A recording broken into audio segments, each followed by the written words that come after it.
Good evening, good night, hello. I am your storyteller, Nobody, your narrator, and your number one fan. This is, without a shadow of a doubt, All of Us Sinners Season 2 finale, entitled Apotheosis.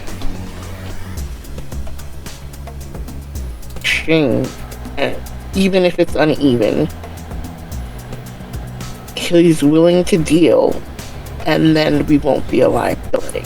That's the problem. We're a liability if we don't ask him for it. So even if it's the stupidest thing you can think of, if it's something that you want, hey, maybe he can't come up with it, but at least you asked him for something.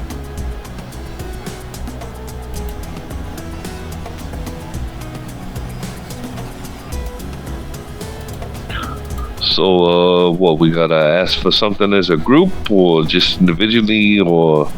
Because I ain't down with, fucking getting whacked over this shit. He kind of went around and asked each of us individually what it is that we wanted or could possibly be helped with. I told him about the people that were following me and them possibly not doing that again. And then I think Jacob asked for some help with getting bodies. And then Penny didn't ask for anything. But a favor now for a favor later. So where does the killing one of us come into play?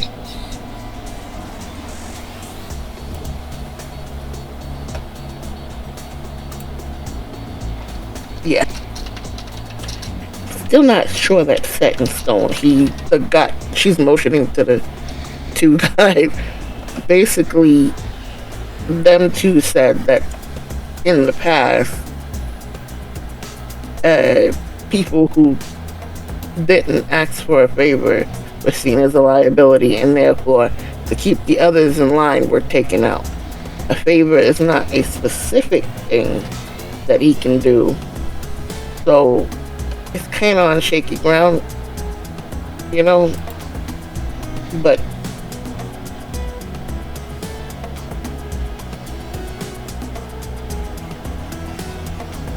Yeah, I knew I shouldn't have fucking got up today.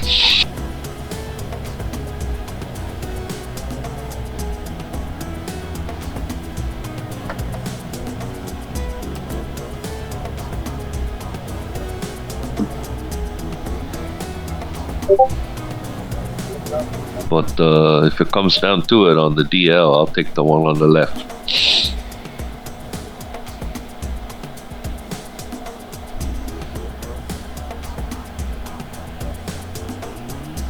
you do realize where we are. We are in the home of a fairly, low-level, connected Hakata member with the Peta relatively on premises, and these two goons. And they got all sorts of magical shit and backup that they did, so I don't think we're fighting our way out of here. I'm just saying, if they're gonna try to fucking kill me, then I'm gonna fight my fucking way out of here. So I'll take the one on the left, that's all I'm saying. And then as emphasis, she nods and smiles at the one on the left, because they probably hear her talking anyway. Do you remember that the elevator takes forever? I'm not even sure there are stairs.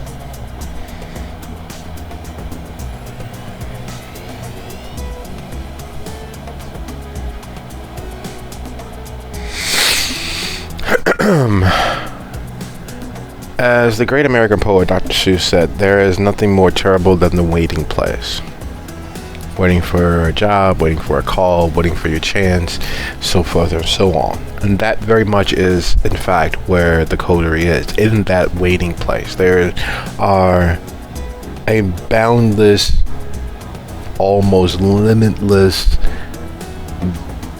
variety of things that may or may not transpire, and all of them hinging on as unfortunate as it is, the very real fact of choice and agency. There is a very real, lingering, hanging decision, and it's one that is solely built upon the idea that so too go your choices, so too go your, well, action and reaction to such a thing. Having been primed, as it were, by truthful past anecdotes, having been considerate of those self-referential things, because each of the kindred gathered have been in moments previously, have been in places previously, where afterwards that very real element of buyer's remorse or decision regret played havoc. Goes back to the very real aspect of most individuals who consider themselves even the remotest idea of an overthinker. The cause of that, the nature of what it is you're actually overthinking. The decision is always very simple: yes or no, stay or go along with or fight against. What takes the bulk and adds the bulk of that stress and that tension is attempting to find a non-binary solution that obviates and mitigates as many complications or consequences to those decisions as possible. Therein lies where the devil plays havoc. Therein lies the many, many details that one tries to weigh and measure the simple decision of on or off, yes or no, go along with, fight against. Because at the end of the day, as many times as the Robert Frost poem is read, two paths diverged upon the wood, it will always take you to the same place.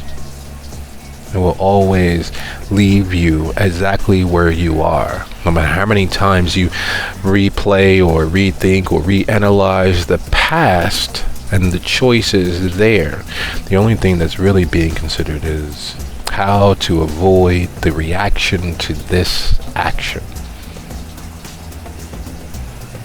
And all too soon, the footsteps in the hall grow quiet as they've grown closer and nearer. All too soon, that relative moment of decision is upon everyone. And instead of the pater and Dell entering through the door, it is in fact just the pater.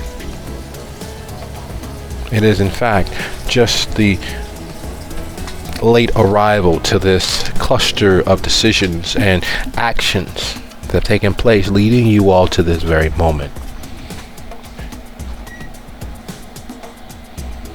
And as the pater opens the door, stepping his way in, nodding to his relative guards, the midnighters who are standing watch and whispering amongst themselves, who straighten up a little bit when he walks in, who do their best to seem as if they were attentively watching you all, and instead of what they were actually doing, talking about whom they would eat later.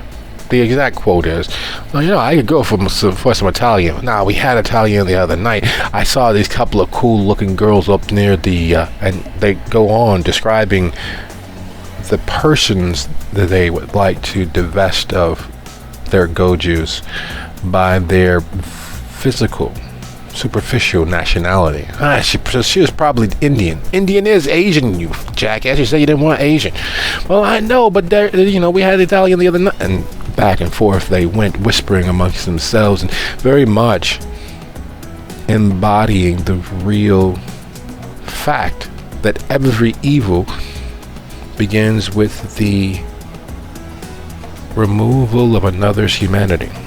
Every worst moment starts with that, when you other another living being, another living person.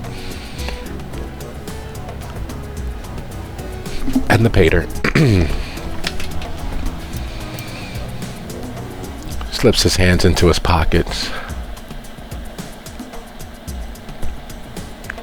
Donatello Giovanni, the one, the only, the incomparable Donatello Giovanni, his almost liquid green turquoise blue eyes piercing from beneath all of that, still all of these many years later, swarthy tan skin, his long hair bordering on too long. He looks very much as if he would be at home in the late Renaissance,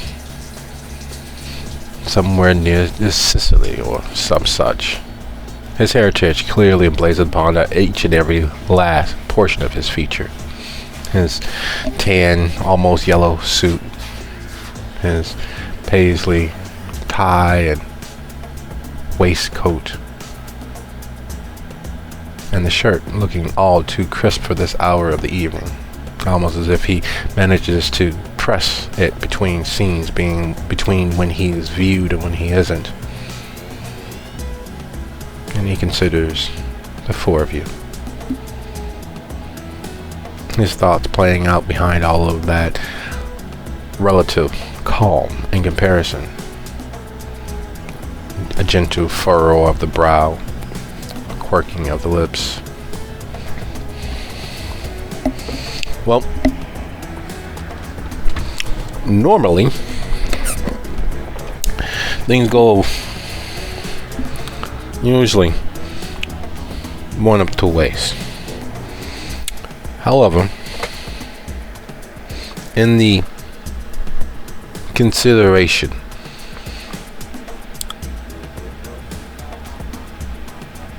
of what tomorrow might bring, Dell has impressed upon me, perhaps I was misunderstood.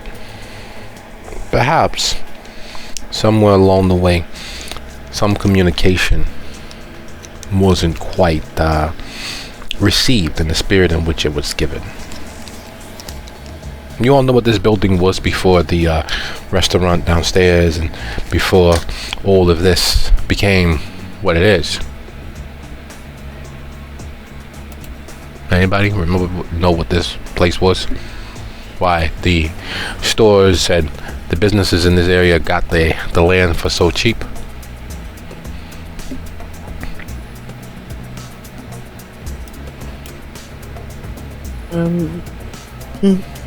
I would have to guess either graveyard or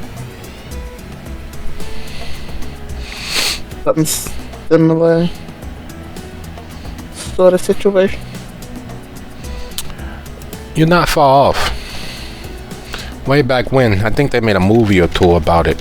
There used to be these gangs, these neighborhood associations that protected their own and pretty much did what butchers do to their product, to everyone who was outside of their own. It was very much a very bloodthirsty time in New York's history. It was such a bloodthirsty time in New York's history that the vast majority of open ground was in fact, as you say, graveyards. Say there's a difference between a graveyard and a cemetery. Can you tell what that is?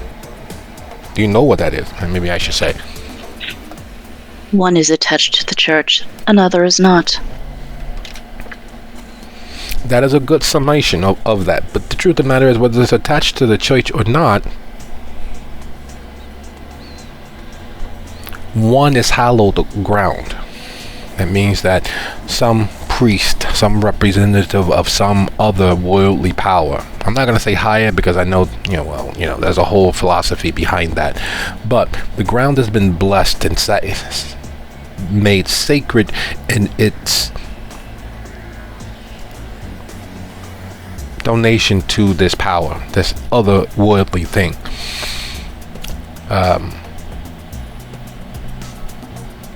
This was one of the few places that actually had been twice sanctified, made sacred. Twice. Once for Christianity, and once years upon years older than that to various other powers. There are places like this all around the world, all over the place, especially in large places like this that have been built upon, so forth and so on. These places hold a certain power. And this power, if you know how to use it, grants various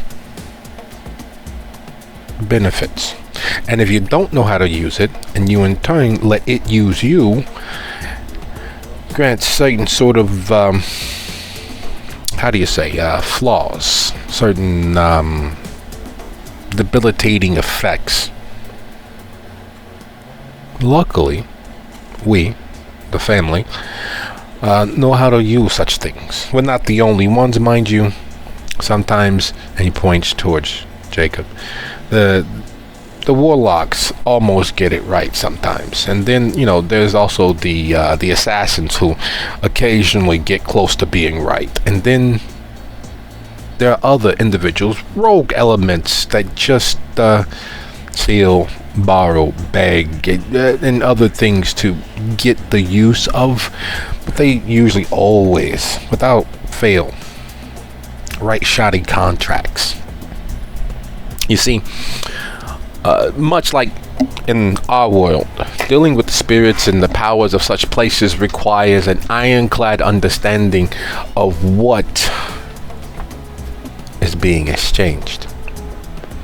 Without that, these powers, these beings out there in the middle of everything, surrounding everything, can wiggle and maneuver and,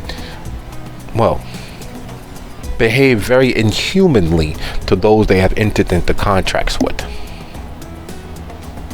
So a definitive thing, a definitive well-phrased contract prevents this wiggle room, prevents the opportunity of your deal becoming what is commonly referred to as a devil's deal, because at the end of the day we all know that the devil's going to get that dough. This is the world in which we, the family, exist. So, before we get on with the rest of the remaining portion of our night, I just want to know, is there anything that I should know? Is there anything that we would like to say before we move on?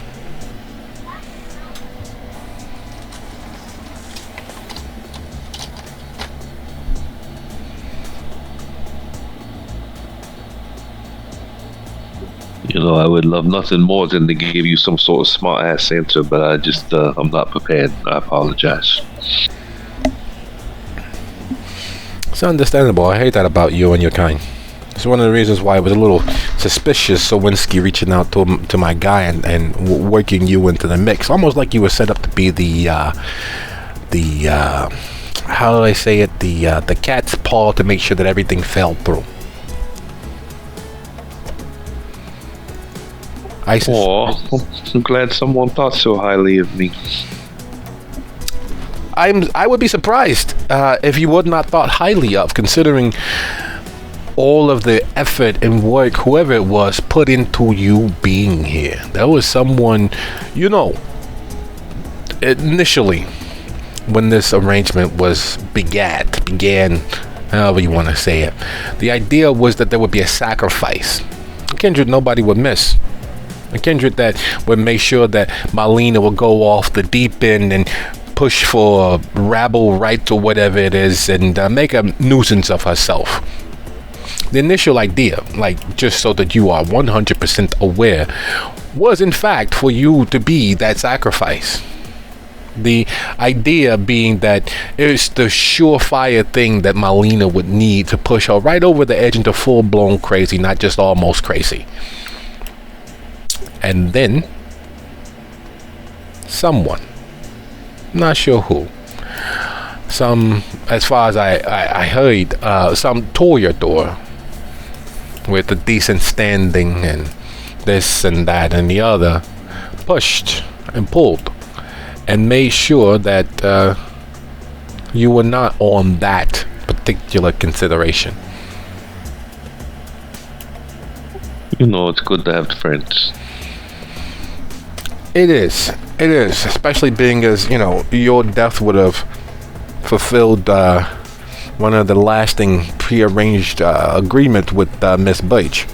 You know, second hand over. But also, were people pulling for you? Because I'm sure it was more than one. I don't think any one singular kindred has enough pull to renegotiate. It would have been a shame. It would have been nice and neat, taken care of, everything been, you know, zipped up, taped up, boxed up very neatly. Yet, some people, you know? Yeah, can you blame them? Who want to waste this? Me. You remind me of Dell's first wife. I couldn't fucking stand her. Why, thank you. It's a compliment, but it's not really a compliment. She was a great looker. I mean, she was fucking smoking. Big hair, big, well, you know, sticks to go all the way up. And she was a mess. She was just she knew how to get the right reaction out of you. And the right reaction was any reaction that took her into consideration. He's always had terrible taste in women. And death hasn't really changed all that much about him, I see. It's just his thing. Some people have that kryptonite.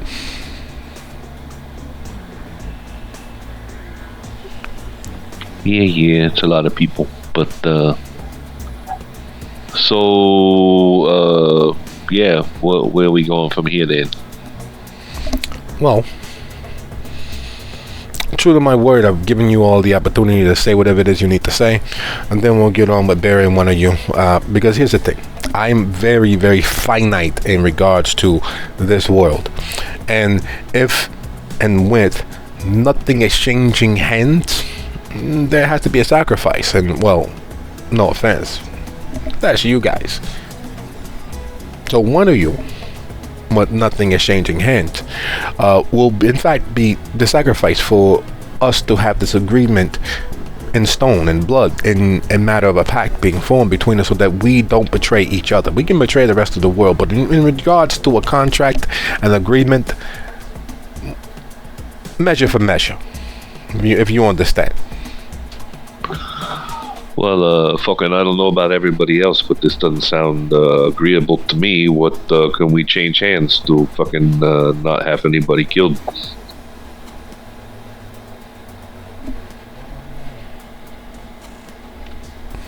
Pointing to Jacob. He needs bodies. We got this. She needs revenge. Clear cut. We got this.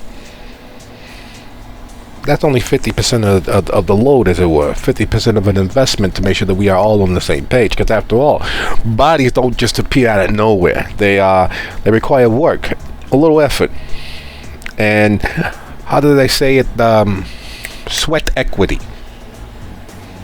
That way, there's no boons, extenuating circumstances, or ties. It's a fair trade. And you all know the old phrase, fair trade is never theft.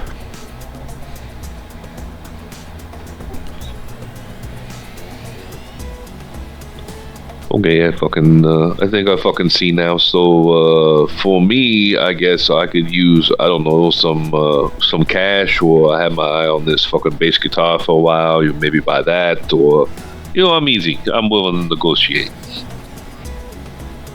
Okay, how much you thinking? This bass guitar. What is it, like one of them standing things, or is it those those guitars that I seen the black folks playing? You know, it's an electric bass guitar. You know, it's bigger than a normal guitar, but, you know, it's an older one. It's a couple grand, you know, but that's, you know, not all of us are rich like you are.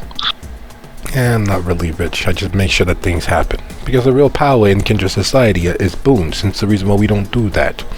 We trade finite goods and keep our word, building a relationship.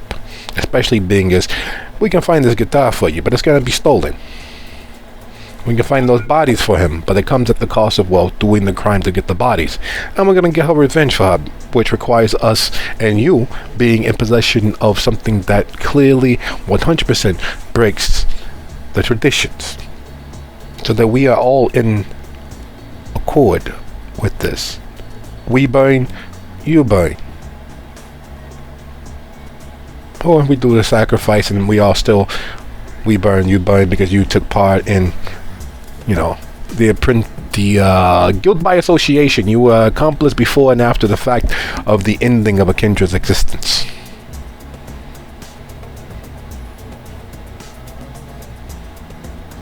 I don't know, lately that's like a Tuesday around here. I mean, not for me personally, but you know, generalization. Oh yeah, you heard the stuff that they were doing out there in the other parts of the Bronx and Brooklyn. I can't believe what the stuff they got away with. You know that there was a kindred who literally was caught running down the side of a fucking building. Are you fucking... You anarchs, I tell you. I don't know what the fuck ever.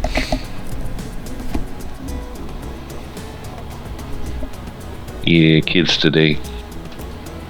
Lyric looks depending. What about your car? The car that you got lost that night, it got towed. Did you ever get it back? What about that? Oh, that's already been replaced. But I suppose I could always add to my collection.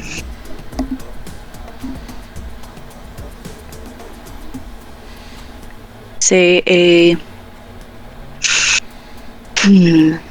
what would go nicely with my collection?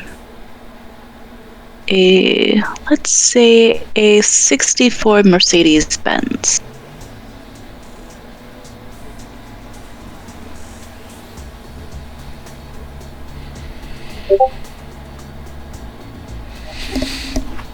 Damn, I shoot for the moon, why don't you? I think my fucking bass guitar one doesn't even cover a wheel on that.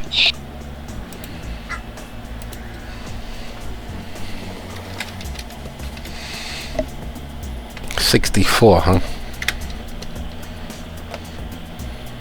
I'd settle for a 65.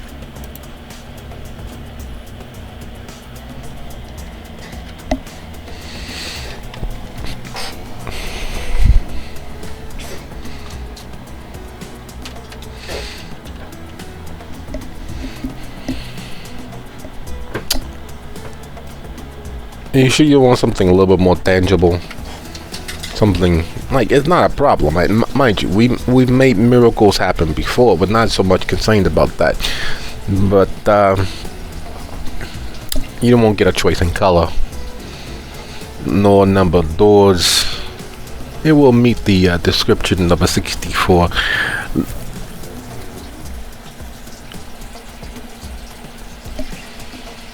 My dear, I'm perfectly capable of restoring one.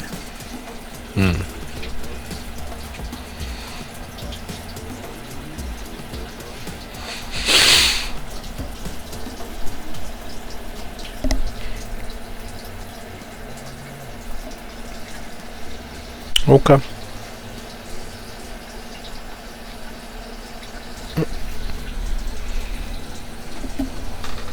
Consider this.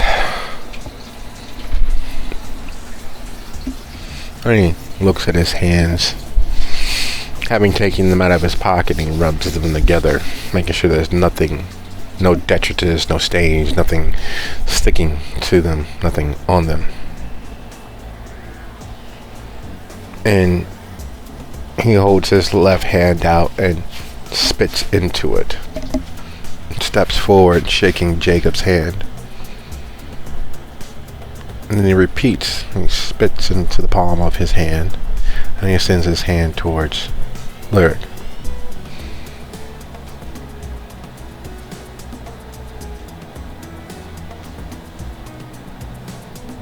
Lyric has no problem. The player, on the other hand...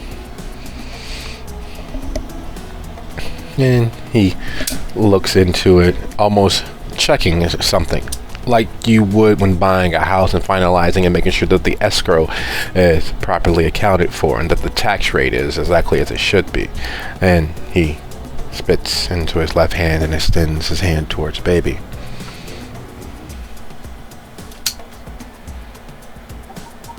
she'll shake it. She don't care.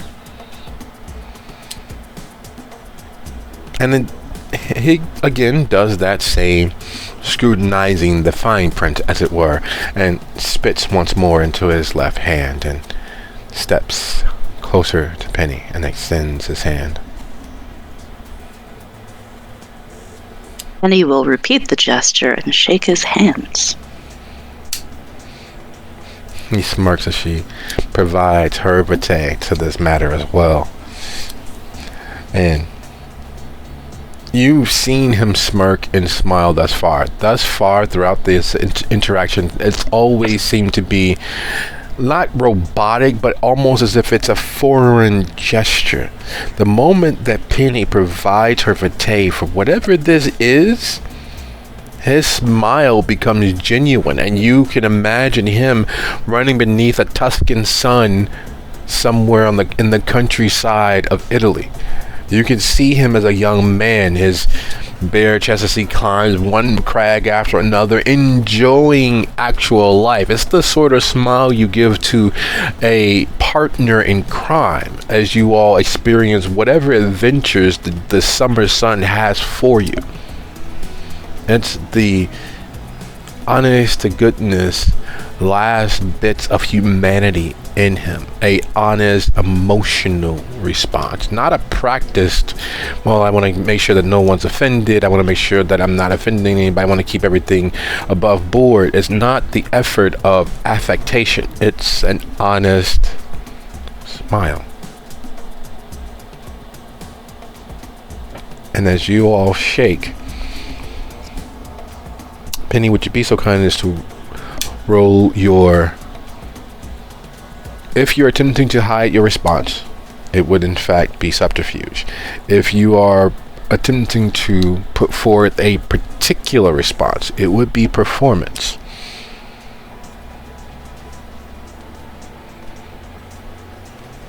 And the DC is 2 or higher.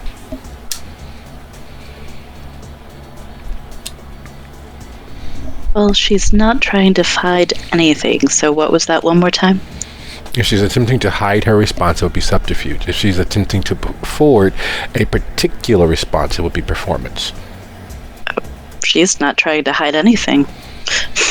Oh, okay. Well, in that case, have you ever had something fall on your toe without you expecting it? Absolutely. You have that image of how much it should hurt, and it exceeds it by a metric shit ton more. You drop what is effectively a child's toy, something that weighs just under half a pound. You think, okay, fine, I can't stop it. You maybe even attempt to hacky it up to keep it from breaking, and instead of it landing on the top of your foot, instead of it glancing off to the side and blunting its fall with the ground, it strikes right at the edge on the tip of a toenail. That's what you feel when you all shake. That out of nowhere, unexpected, relatively small in the grand scheme of things, but it comes at such a sharp, unexpected angle pain. Well then, she is going to sharp intake of breath. That noise. I hate to be theatrical. That's the word that I'm looking for. Theatrical. I gotta keep that in mind. But yes, being kindred of our words requires a bit of investment. Thank you for adding more of yourself to this. I'm not sure which of you drove, and he winks at Penny, but thank you all for your time. You all get back to what you're going to get back to, and know that I will be able to reach out and bring you our items as discussed, and we will move into the next stage of our plan, which is in fact business as usual, I suppose. Thank you all for betraying your sect. Thank you all for helping us. and may you all live long enough to enjoy the fruits of our labors here together, burgeoning peace between the Hakata and the tower.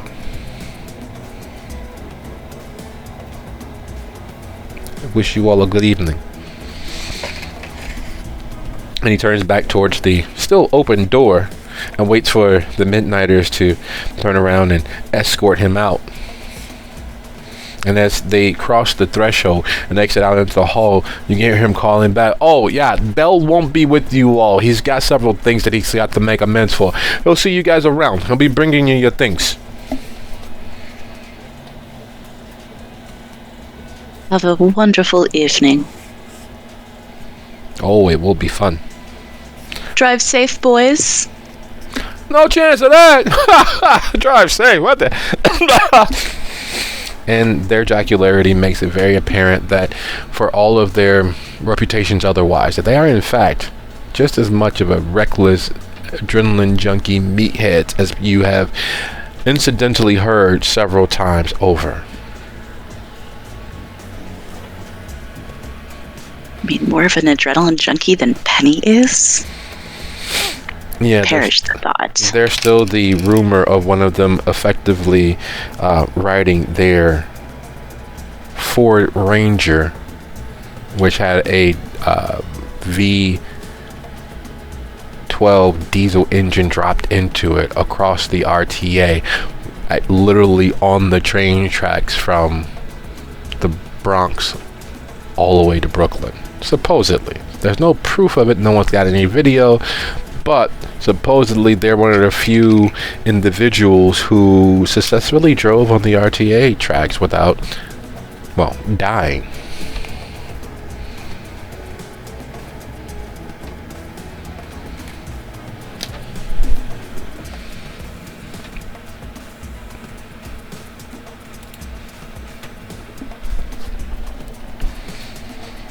Supposedly it was also to escape Kadir, but, you know,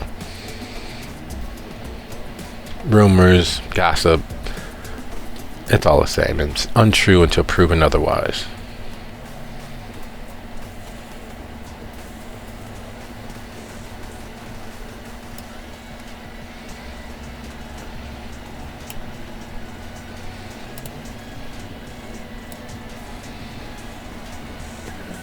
Well, I suppose we should skedaddle. I'm ready to get out of here. I don't like the way this place feels. And she's...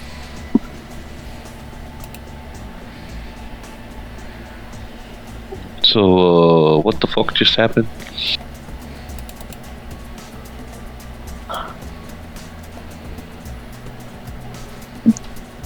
More or less, we are doing not a whole lot.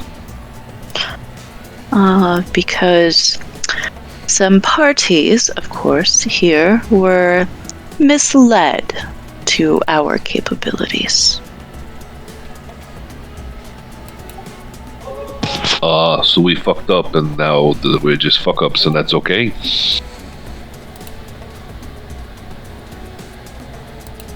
Depends on who you ask. Well, I'm not going to ask that Sawinski bitch because she fucking tried to throw me out to the fucking wolves. That ain't over yet. She gonna fucking hear about that. Though I do believe we should go speak with Marlena. Yeah. But basically what it is we're supposed to look like we're doing the work without actually doing some sort of work. You ever seen like a union job where they know they're getting paid by the hour, so they take like an extra long lunch and then they tap in 2 nails and then they go back and take some more lunch? It's supposed to be kind of like that.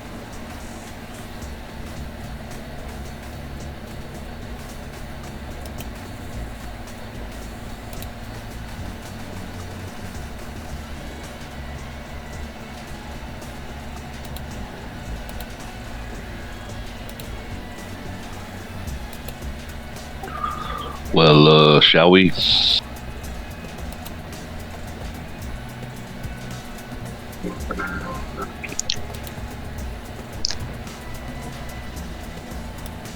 We shall.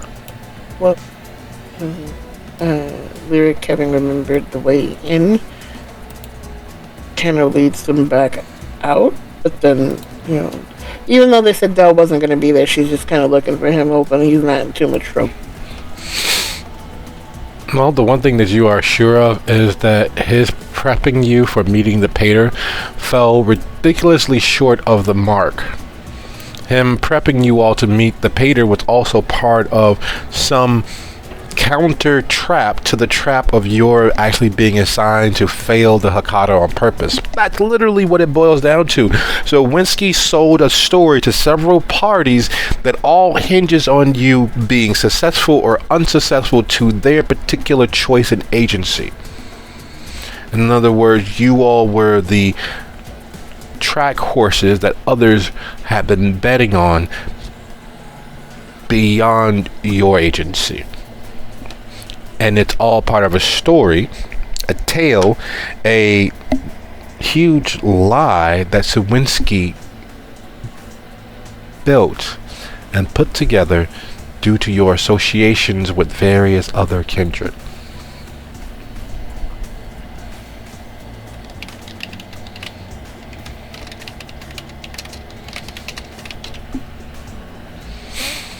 And with a status of 2,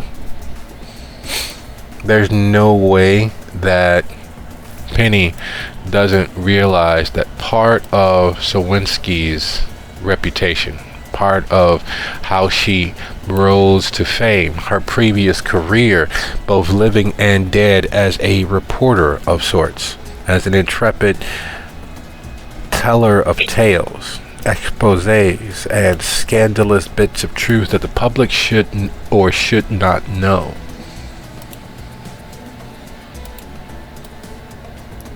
And her present role is much, if not more, of the same.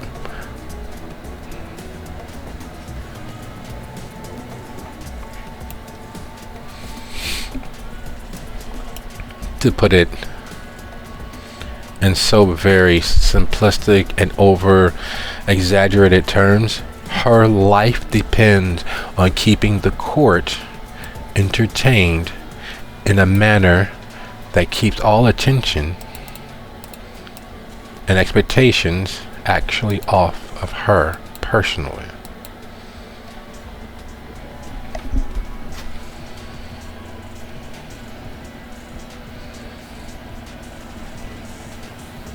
She's their jester of sorts.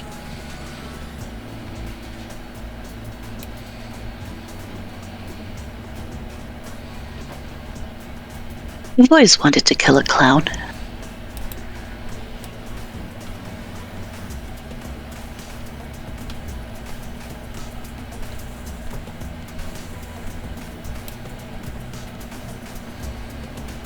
So, it seems the best thing we are going to end up doing is flipping the script on her without her realizing we're flipping the script. Undoing what she was attempting to do to us. Yes. Oh, I want to flip something, but it ain't a fucking script. Is it the bird, my dear? No, it ain't that either.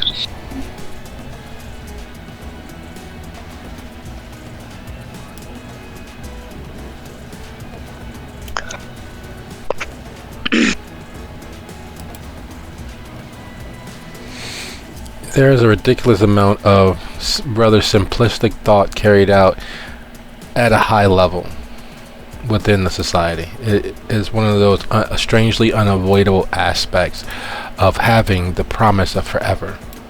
The nights get relatively boring fairly easily, fairly quickly. There's only so much money you could possibly have. There's only so much joy you could possibly take from one everlasting night. There is only so many ways one can divest the ennui and boredom of continuing on despite every reason to stop. many kindred give themselves over to all sorts of monstrosity, because after a while, just like the best drugs, you have to take more and more of it to get that same initial high. The first taboo you break, the first realization as to what the laws actually are, the first idea of right and wrong legally and the criminality therein. It's the reason why many kindred exist very illegal lives, not because they couldn't find a 9 to 5, literally a 9 p.m. to a 5 a.m. day in, day out job, not because they couldn't make themselves at home in a non-illegal manner, a non-criminal manner. There is a rush of adrenaline that comes from breaking, bending, shattering social, ethical mores. And no excuse, no advocating for that particular devil. But how long could your own ethical morality stand when your job, your life depended on entertaining other monsters? How much of you would remain?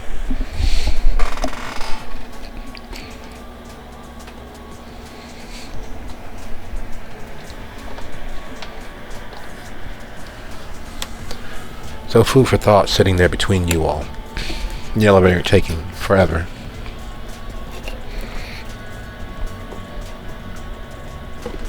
As you all exit Dell's humble abode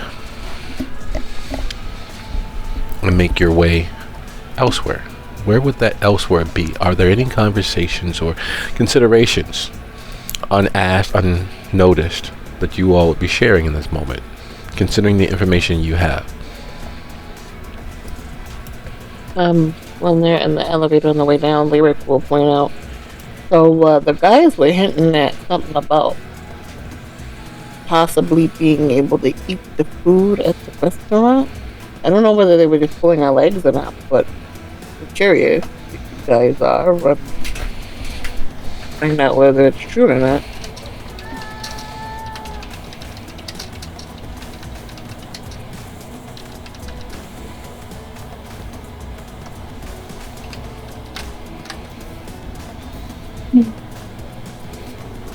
Nothing else. It'll just come back up in a few moments.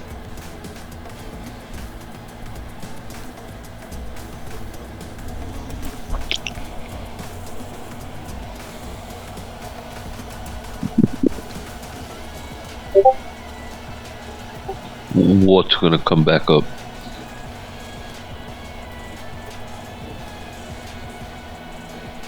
Just a little nibble, apparently. Well, you don't know you can't do that?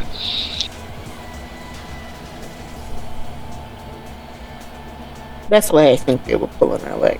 Because they kept talking about eating in the restaurant.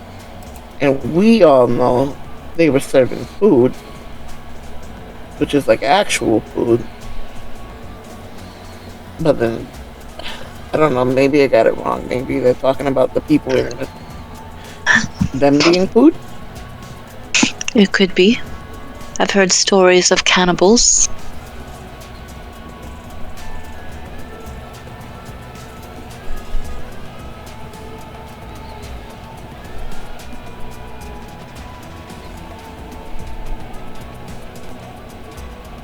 Getting sighed softly, a little bit sad. I guess it was a silly idea. But, yeah, I guess we should figure out where we're going now, because we still got a little bit of night left.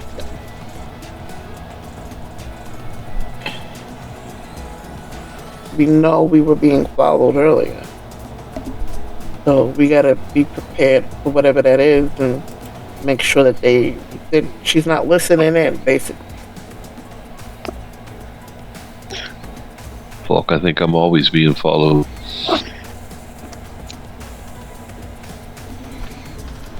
The whole car episode, you mean, Lyric?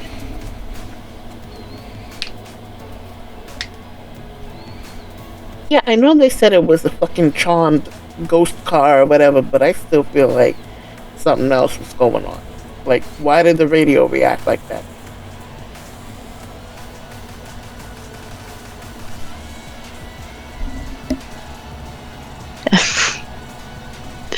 Penny will shrug and laugh a little bit. I don't know. Apparently, if you've watched some ghost shows, they mess with... Wait, that movie White Noise, that one. You could hear them talk through static.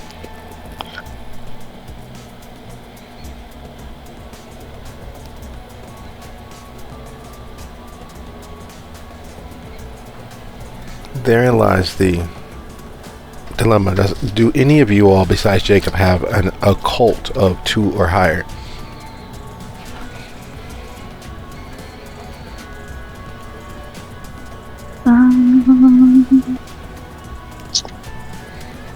-1. You have -1? I have -1, yes. Baby doesn't have any occult. No, 0 is higher than -1. It's true. Lyric. Lyric is not an occult, girly. Excellent. So this is for the characters in this moment one of those mysteries that doesn't make any sense whatsoever. Because while there are rules, while there are laws, and while there are principles of science that make all the sense in the world, even giving their bases as unliving ambulatory corpses, certain things are literally just beyond their ken. They haven't had any factual experience to justify it. They haven't had any factual experience to not justify it either, to test the scientifically method. There is no proof, and there's no way to test towards disproving a thing. And it's a conundrum, to say the least. What is not, in fact, a conundrum is that they were, in fact, followed. The thing that is not, in fact, a mystery, the without a shadow of a doubt knowledge and understanding that they had been being pursued. There were forces out there in the night, even at this very moment, miles, blocks, nearly worlds away, plotting on their eventual downfall and the ability to enslave the Hecata to the will of the tower, to control what happens once the agreement falls away. There are forces out there in the night counting on them to fail in such a spectacular way. They'll both get their entertainment and the benefit of the upside in the all future negotiations with the Hecata. Make them look bad, get a few laughs, and get a few business ventures out of it is the goal. And to ensure that, keeping track of where they are, or attempting to keep track of where they are several forces scattered around the city. Even right now, there are cars,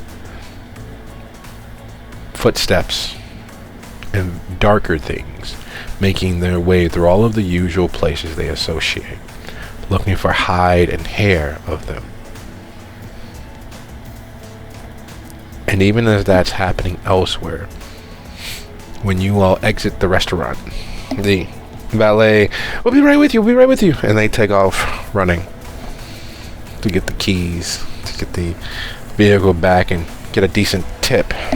And this is the sort of place where a $20 tip is like tipping someone $1 on a $20 drink.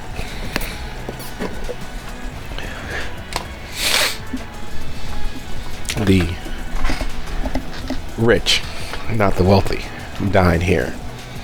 The soon-to-be stars and former stars of Broadway and local screens dine here.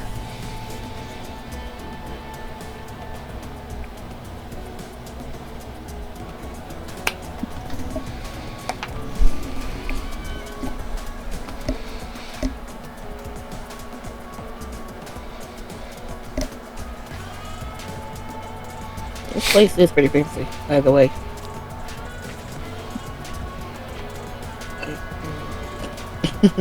This one I saw, like, what is that chick? She made a movie and has panties named after her. It's weird.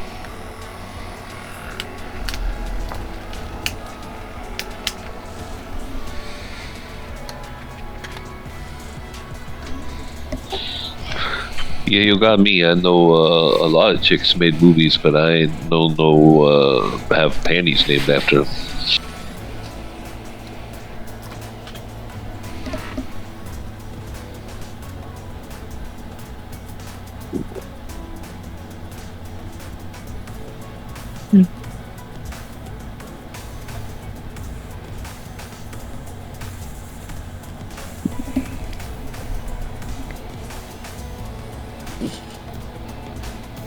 It's kind of like, I miss sometimes. I know this is gonna sound like, okay, boomer or whatever, that's what the fuck they call it now. But I kind of miss when things were a little more simple. When New York was New York and not the social media influences and tourists. Like, it's touristy, but not to this level of touristy. They cleaned up 42nd Street for these people. And that's crazy to me because I grew up, on 42nd Street, and hookers was my best friend.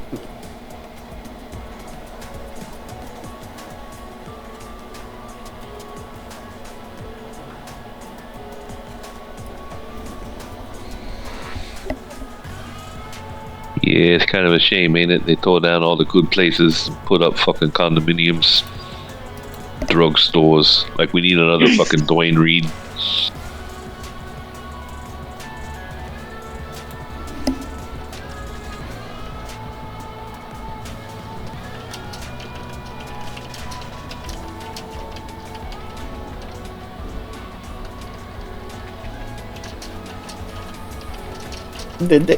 Penny, did they lose your car? Because, this is taking a while.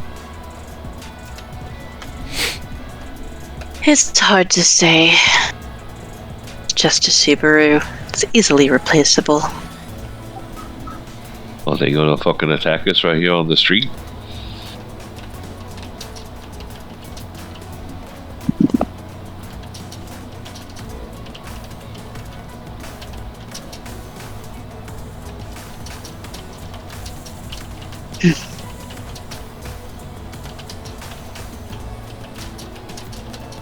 Penny will walk down the road a little bit and see if she can see her car.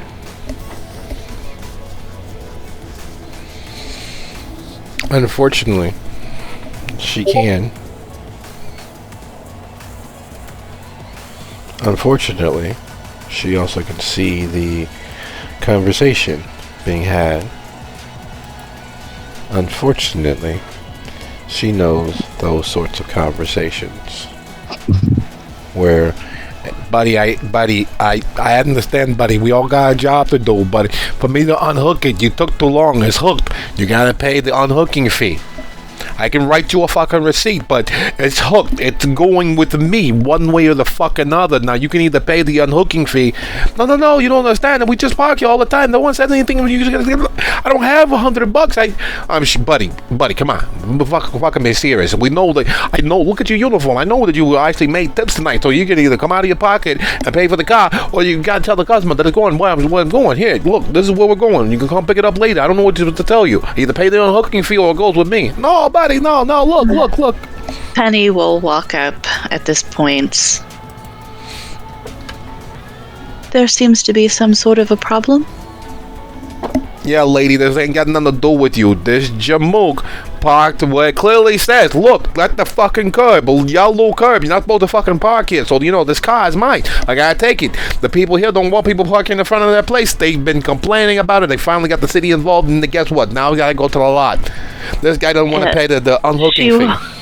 She will place her arm gently on the attendant, not not the like officer tow truck driver's arm, the attendant's arm's like, do you happen to have my keys? Who you are? Thank you. The unhooking fee? $100. I'll write you a receipt now. Delightful.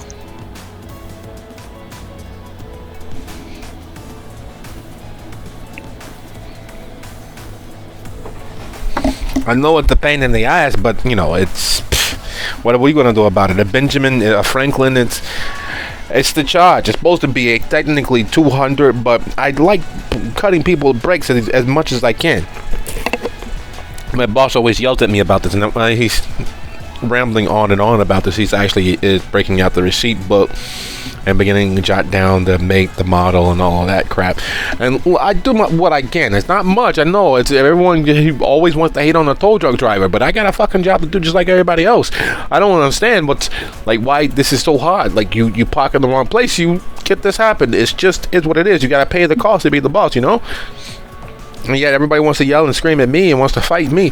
You know, just an hour ago, some guy in a baseball cap tried to break in this car. Luckily, I happened to be, circling the block. But here I am, circling the block, and I help people all the damn time. But no one ever wants to respect the tow truck driver. Oh, it's the bastards this, bastards that. Oh my God.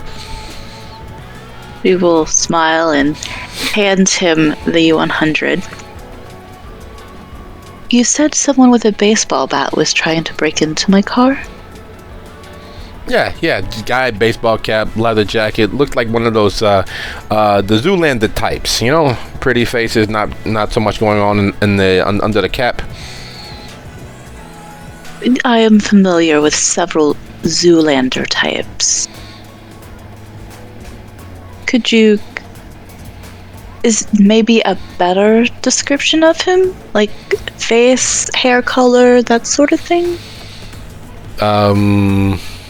Really handsome.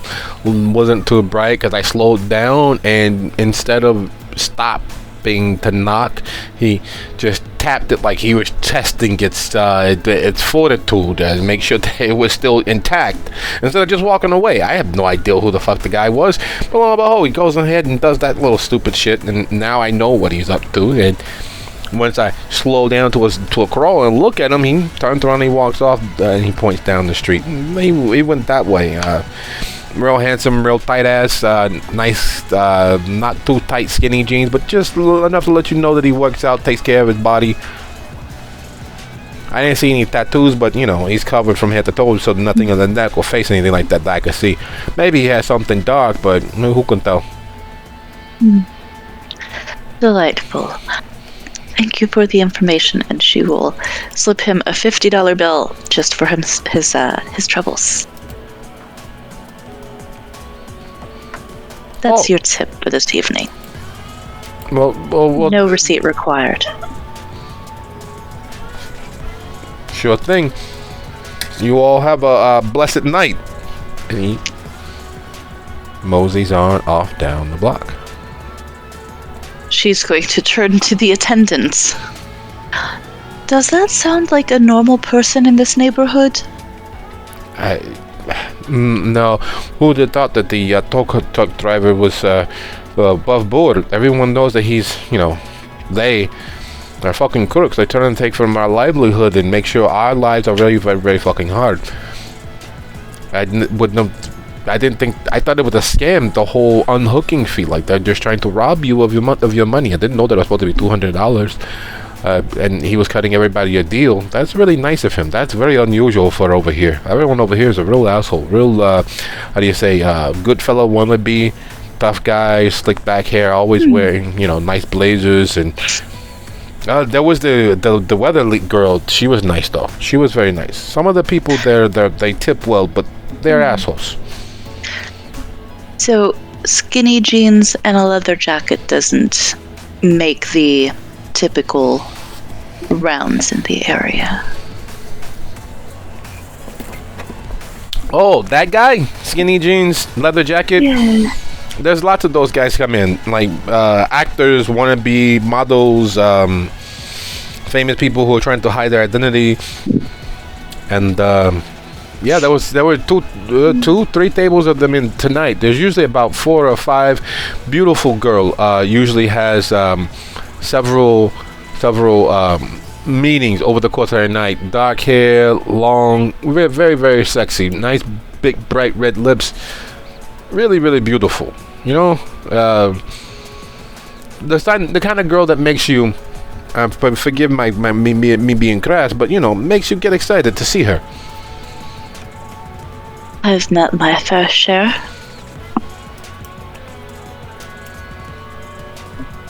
She'll wink at him a little bit. He smiles. And not that you think that he is being disingenuous. There's definitely something he's waiting around and conversing for.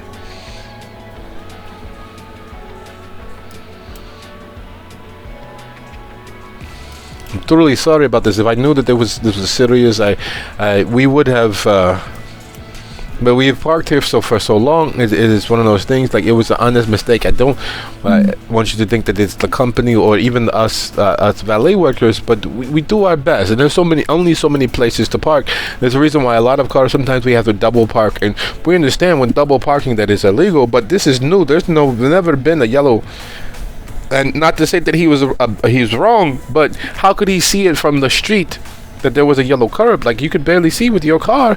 It makes it seem really suspicious. Like, we didn't know that this was such a bad thing, and we didn't mean any damage to your car or anything like that. It's just, we're just trying to make a livelihood. No, I'm less concerned about the boot than the person trying to break into my car while it was in your possession. But no one break in. You see, look, there's no cracks, no. And he takes his sleeve and wipes off a little bit of whatever splattered on there. There's no stains. Everything's like, we do our best to take very good care of where we park the cars and make sure that all the cars are safe. We cannot account for just how do you say, bad actors who are up to no good. No, I do understand that. Just food for thought. She will pull out another 50 for your troubles. Do keep me in mind if you see that gentleman come back or walk by that they were describing. No, of course. Anything we can do. He softened. He makes my heart beat for such kindness that he's done for us and for you. And no, we would like to pay it forward. We definitely would like to pay it forward. And do please pass on to your employers about the attempted break-in. I'm sure they would like to take matters into their own hands and protect their assets, so to speak.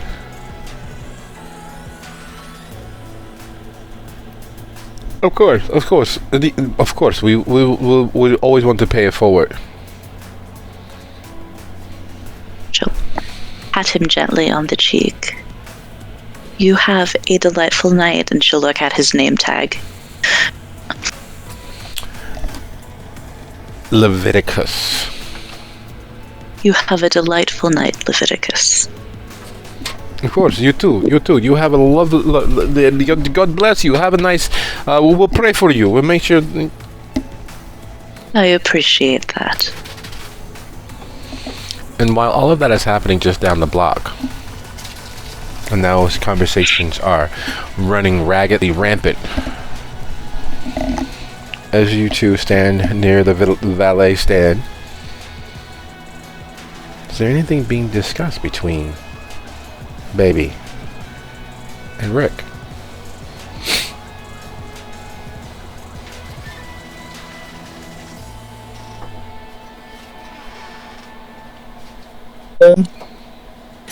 I think Lyric would have kind of been half watching what was going on down the block, and then watching the motioning, and the guy points down which way the guy went, and so she's watching all that, and she looks at Baby.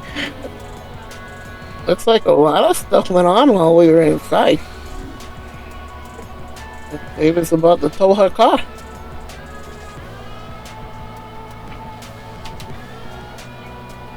Yeah, there's always shit going on.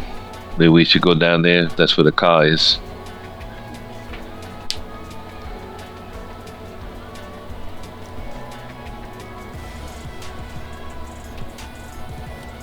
Sounds like a plan. But as they're like walking down that way, he's kind of keeping an eye out on things, and, like looking around and making sure there's nobody hiding in the shadows. And again, having noticed which way the valet, oh no, the tow truck driver pointed, she's kind of like looking back that way to see if she sees anything. As we begin to head that way, Baby will turn around and say, "Come on, guys, I'm going down here. You don't want to have an obstructed view." Several phones are put away inside blazer breast pockets. Others are slipped into jeans and out of sight. Some actually just flip it over as if they weren't in fact playing on their phone.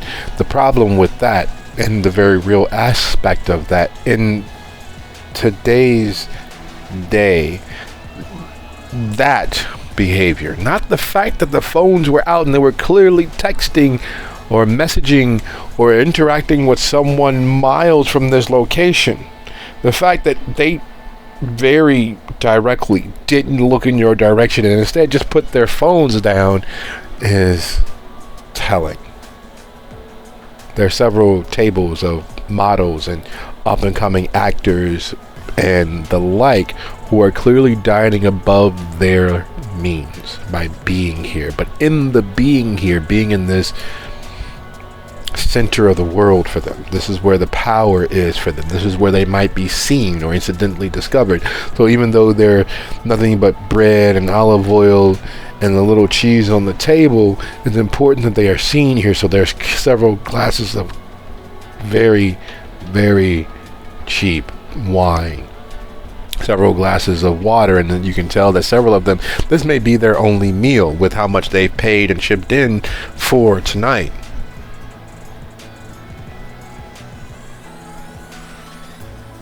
But it's the putting the phones away that catches your eye, that holds your attention.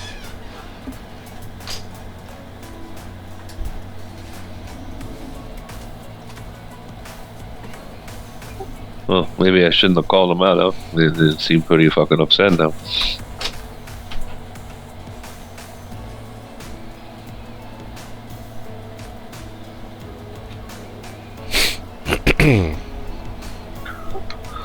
Anyhow, they sorted out. Let's go down to the phone car.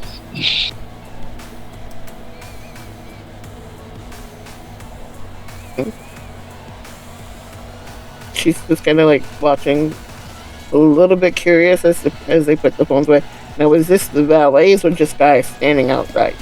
There's valets talking to Penny, turning around as she starts the car up, who's now beginning to head back toward the restaurant.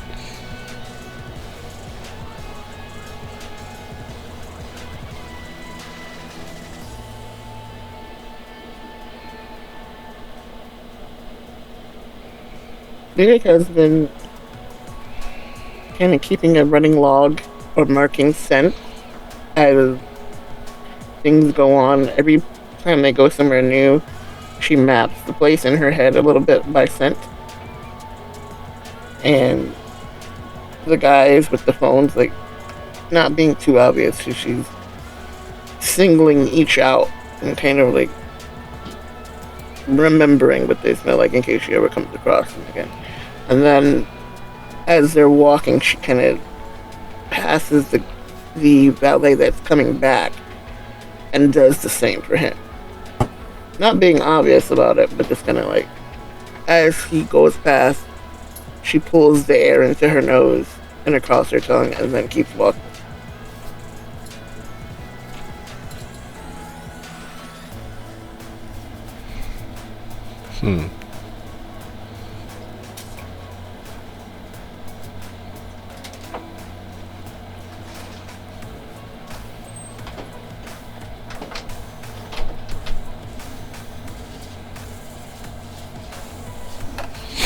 And then as they get penny, she kind of like sticks her head in the driver window. So, what all happened?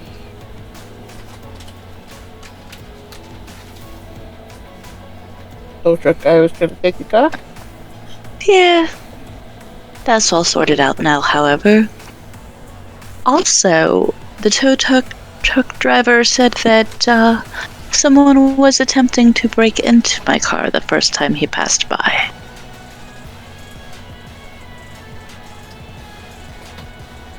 Skinny jeans, ball cap, leather jacket. Could be anyone. But he did go that way.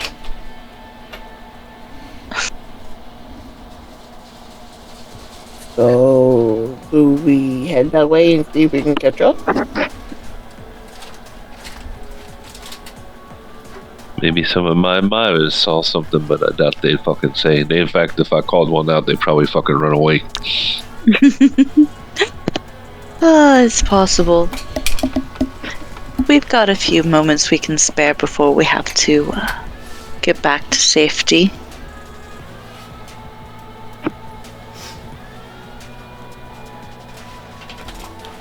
Or we can just call it an evening.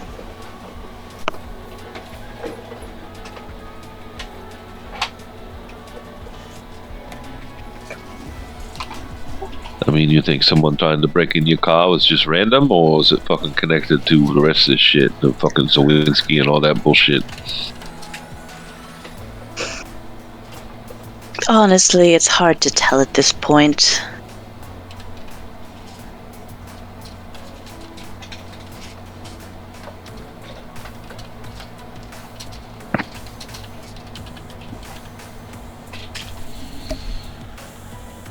I mean, to be fair, you drive that car around, you should expect someone to try to fucking break into it. Did you ever heard of like a Honda? I do not have a Honda. I have a Subaru.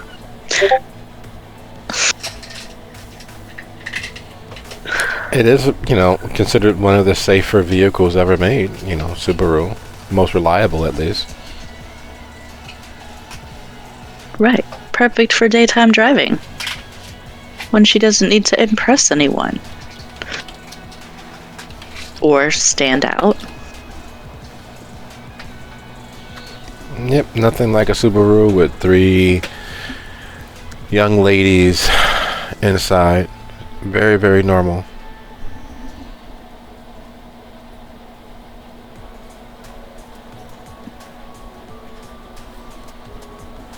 Oh, it's supposed to be specific. It's a 2015 Subaru Legacy, so it's not even a new car.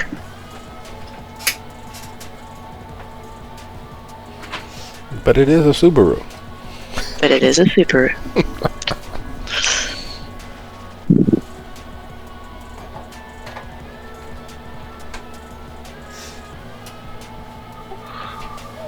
So yeah, I don't know. I guess I'm kind of looking for a reason to not go back to Chelsea, but so I'm open to ideas. But Chelsea's where the party is. Right. Well, we can go that way for a bit and then see. I know, Lyric, you had something that you needed to do about Mr. Frog?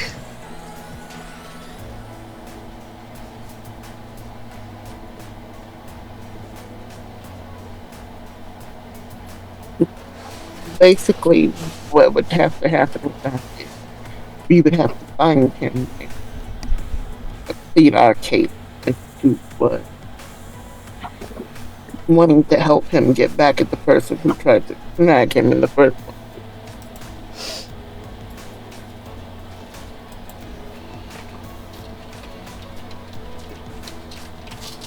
Well, that's fucking Zawinski, ain't it?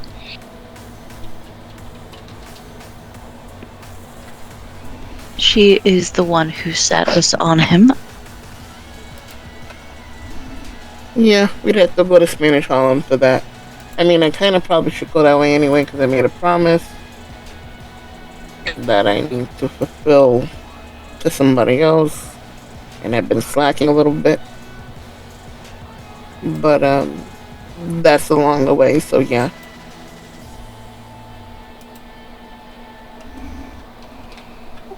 So we're done with this Dell shit, right? We don't gotta do nothing else today. Not this evening that I'm aware of.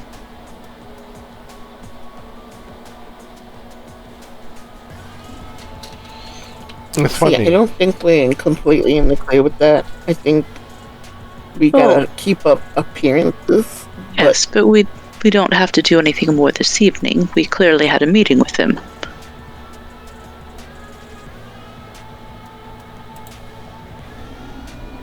What are the kids saying? That could have totally been an email.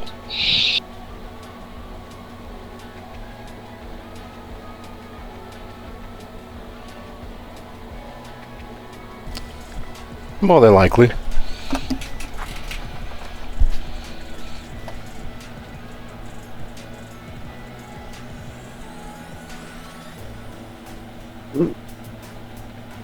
Alright, well, if nobody else has any contradicting plans or thoughts, then I guess it's this Spanish problem we go. The normal way or the express way?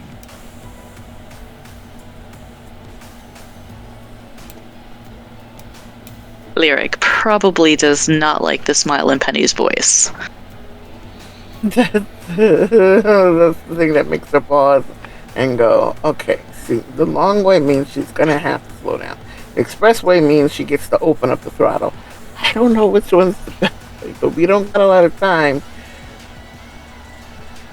Take your time. Scenic route. This is a very good thing. The FDR is always crowded at this time of the evening. In fact, it's always crowded just in general.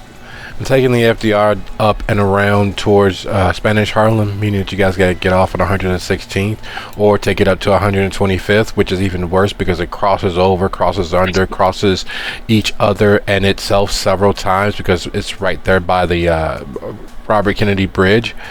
It's a surefire way that, anxiety will manifest in the hearts of even dead persons with the way that Penny particularly might drive. Considering that with a little finagling, you can dance between the traffic, even, especially if you're not really concerned on surviving, being able to do so.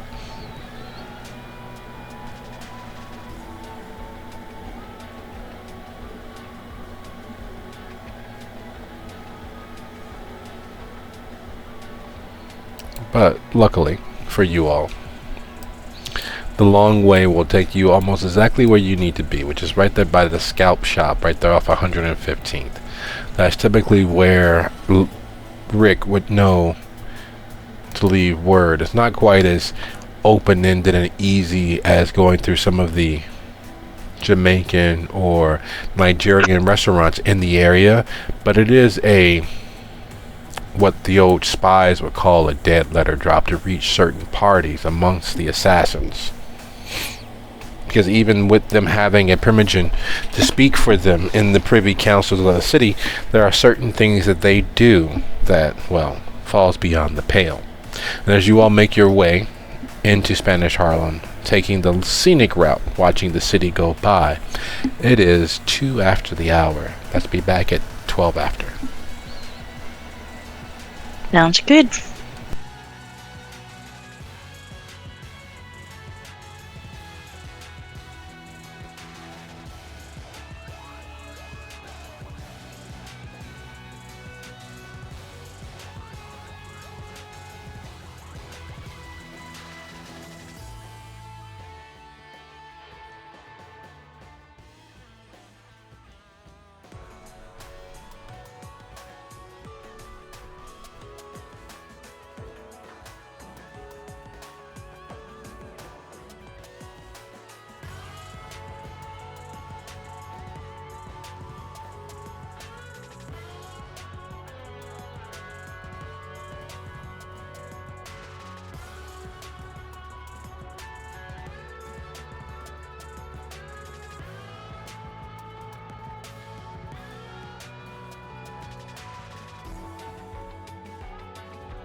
Welcome back, folks. How we doing? What up? Yeah. Okay, Just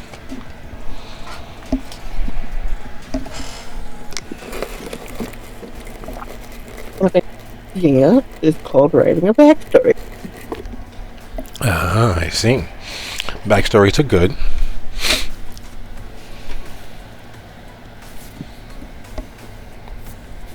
Everyone back? Or pretending to be. That works.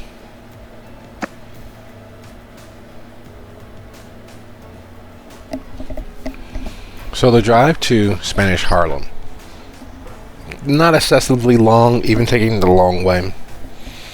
It is a amazing difference. New York, like most modern American cities, actual metropolises, are built upon the bones of the dead. In New York's case, much like Chicago and Seattle and San Francisco, it's built upon a multiplicity of epochs of the dead, which causes there to be such a wide variety in the architecture around a simple idea. More people in as close a proximity as possible. The illusion of privacy is the reason why the buildings are thinner, the blocks varying in lengths and not breaking up chosen or ideal niches and communities. But you can tell those communities by the architecture of the buildings. While that simple modality of higher, taller is everywhere, even in the older mid-colonial brick buildings, on the older pre-war buildings, the styles of them denote where in New York you are, where there's more tan and brown brick or red brick or gray stone or modern American instead of Dutch colonial style heavy fat squat bricks built one on top of the other, where the ideas of Polish ingenuity causing homes to be lifted and other floors to be built beneath are more prevalent in certain neighborhoods, certain areas. Spanish Harlem is one of those places where the idea of putting entire families in one building was the design epoch. Each building for a very long while were various countries throughout Central and South America, were various countries in Western Europe. Various Latin and Spanish and Portuguese speaking countries have their buildings and places. One of those places, and in fact the Scalp Shop right there on 115th and Pleasant Ave, right up the street from the Isaac Newton Middle School, right around the corner from Thomas Jefferson Recreation Center at Thomas Jefferson Park, right there off of FDR and First. It's a place where you can feel the various heritages and nationalities mixing and melding one atop the other. The scent of sazon and saffron and various other spices mingling in the air with the sounds of New York nightlife. And despite it being a place that typically was only operational inside the daytime hours, it's a place for people suffering from alopecia, hair loss, male pattern baldness, and the like go for various treatments. There's lots of homeopathic and herbal remedies on top of newer technologies. But at the very superficial level, it is very much a head shop. There are, again, various herbs and homeopathic remedies being predominantly focused. And while it is a place that's typically visited during the daytime hours, they seem to be fully operational at night. Their counter person dressed in very colorful skirts and blouses. They're, instead of the usual nurse's attire, none of the scrubs or sandal flip-flop style Crocs that you normally see in such places. There is a style that is reminiscent of each of their cultures. You can see inspiration from Mesoamerica. You can see inspiration from fully well into the southern continent. You can see inspirations from the Caribbean. You can see inspiration from Castilian Spanish. You can see the mixing and mingling of cultures in each of them. If you all pull to a stop, the ground floor of the building being the entirety of the scalp shop, and it appears as if most of the employees or those who are visiting at this hour are from the upstairs 4 floors above. Many of them are having sandwiches or small crocks of soup or sauce or stew or whatever it is that they're eating, and they're having what appears to be a very social engagement. Discerning who's a client or a patient or a customer versus who's an employee or someone who actually works there officially is almost impossible to tell from the street.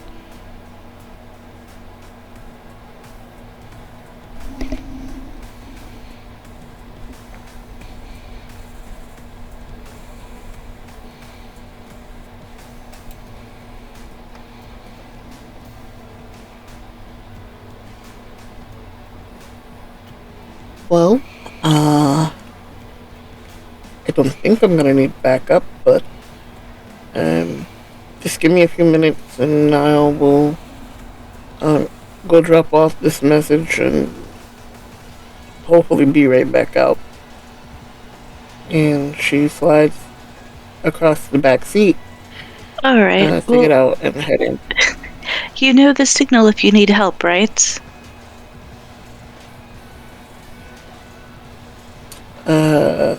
Flash a little boob. Running and screaming tends to work well.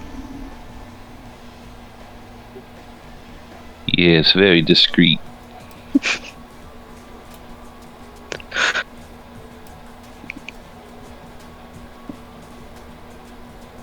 How about I just text Owl Eyes? That works too.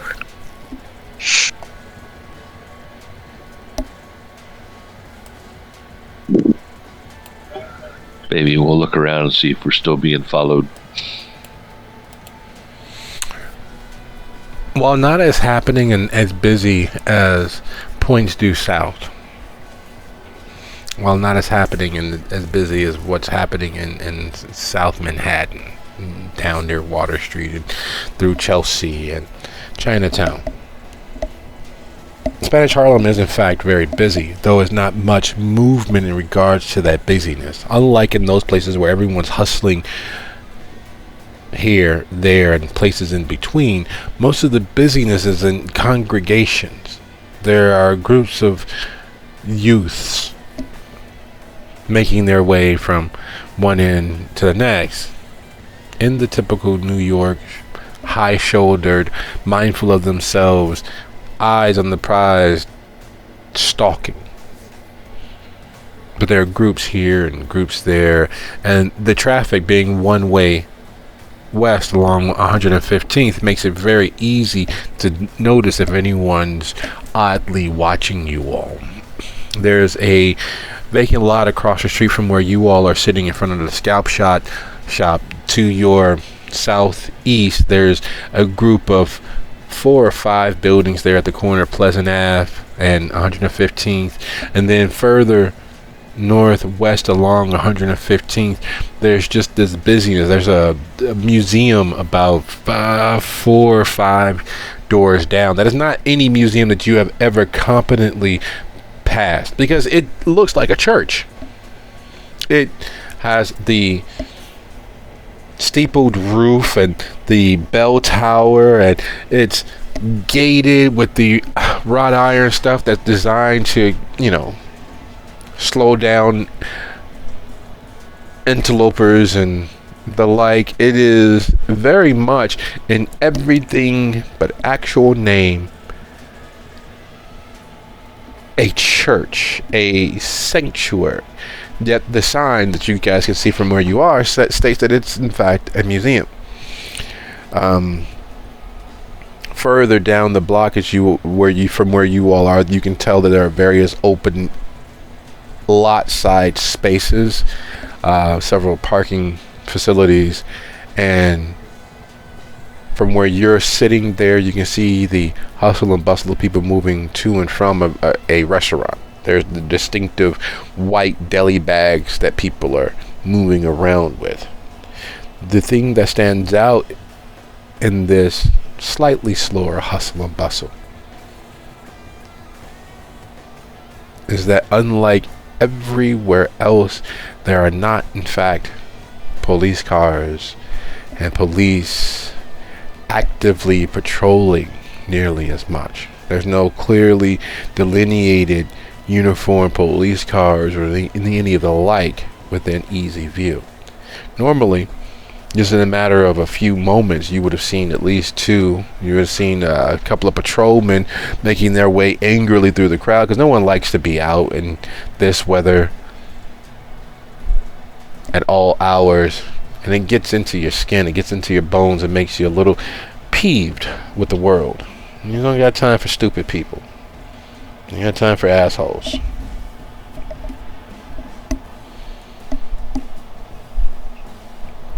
And right now, based on what you can tell, there are none of the model, beautiful, stylish individuals that you've come to expect in your shadow. None of the well-meaning and far too nosy pretties hanging out, blending in, making themselves all too obvious, because they always use the same style of hiding their identity.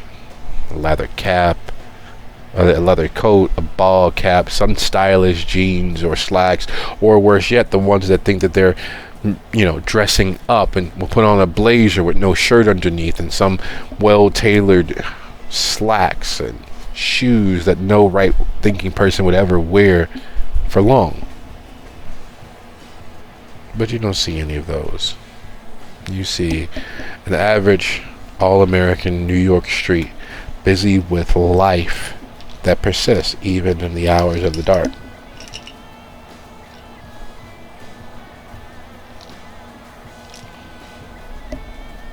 Penny, you've been around long enough to know when someone's nervous. Whether they notice their nerves and anxiousness or not, you've been around people long enough to pick up on those signs. Your very fact of death being a tumultuous period in not just American history, but New York history, has made you wary to such things. In the car with just you and baby, as she watches the street and has the affected air, someone who's not all that plussed, you can tell very easily that there is more happening beneath the surface.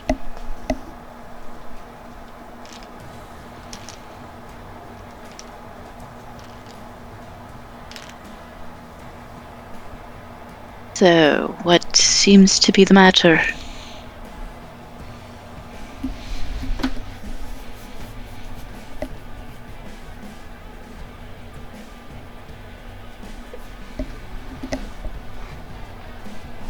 Are you talking to me? Yes. How you mean, what seems to be the matter?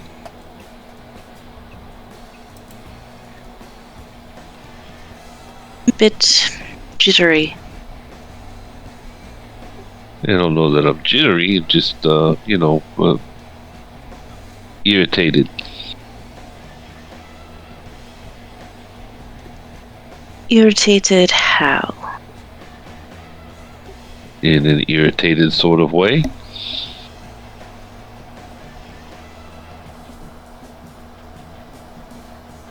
What has got you irritated? Just the whole night, being threatened to be fucking killed, being set up. I got fucking stalkers again.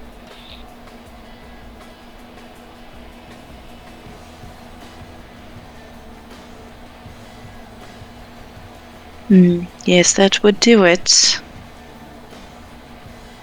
That's what you're watching for? More or less. Why, you got something else in mind? No, not particularly.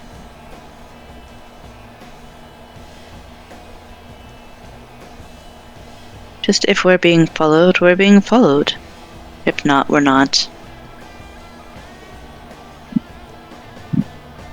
Figured since we weren't heading home quite yet, it wasn't too much of a bother.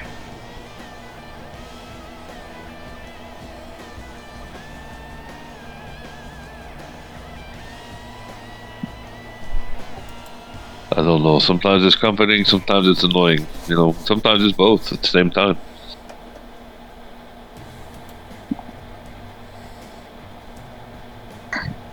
Fair enough. And Penny will look around discreetly.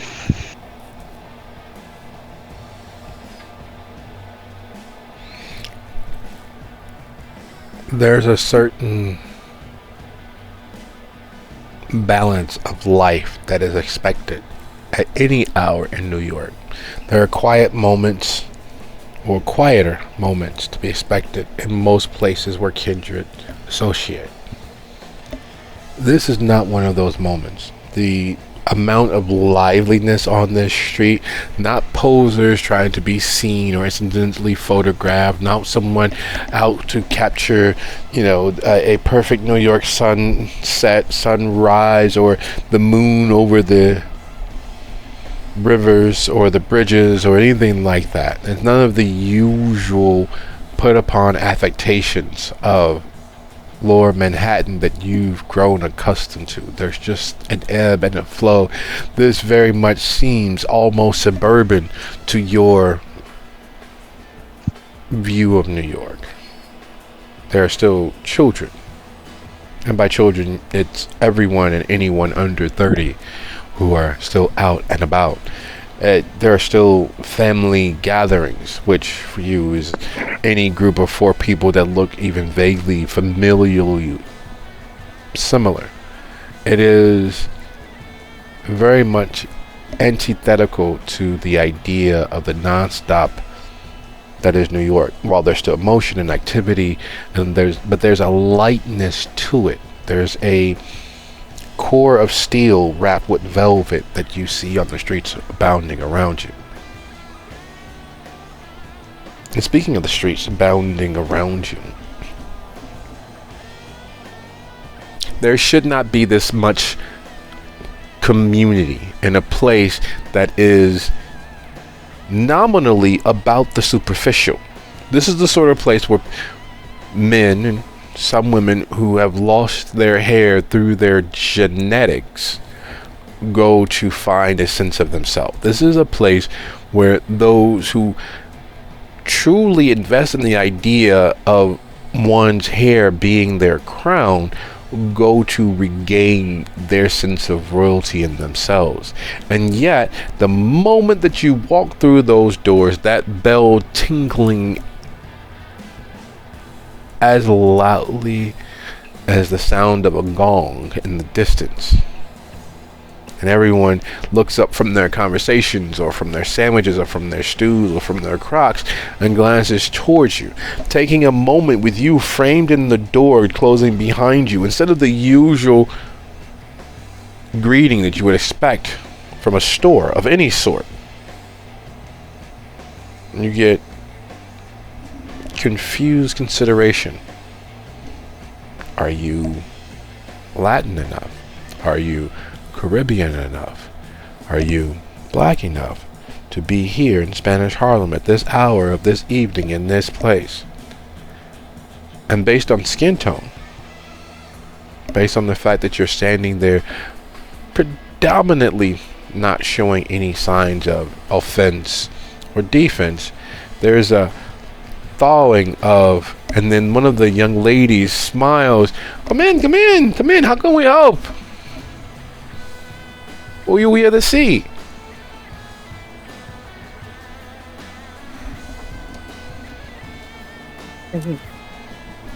She returns the smile genuinely, and is it like a situation where they use code more than anything, or does she just say she just wants to pass the message? Leaving a message is typically how it's done.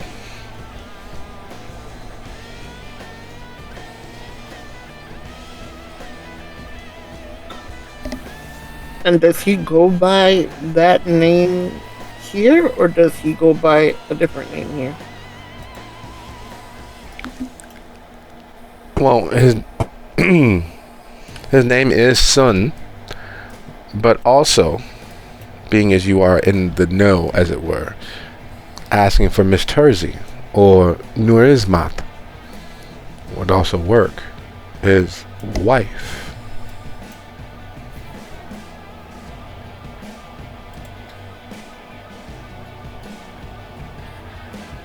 Is Nurismat perhaps in this evening? If not, then I can leave a message.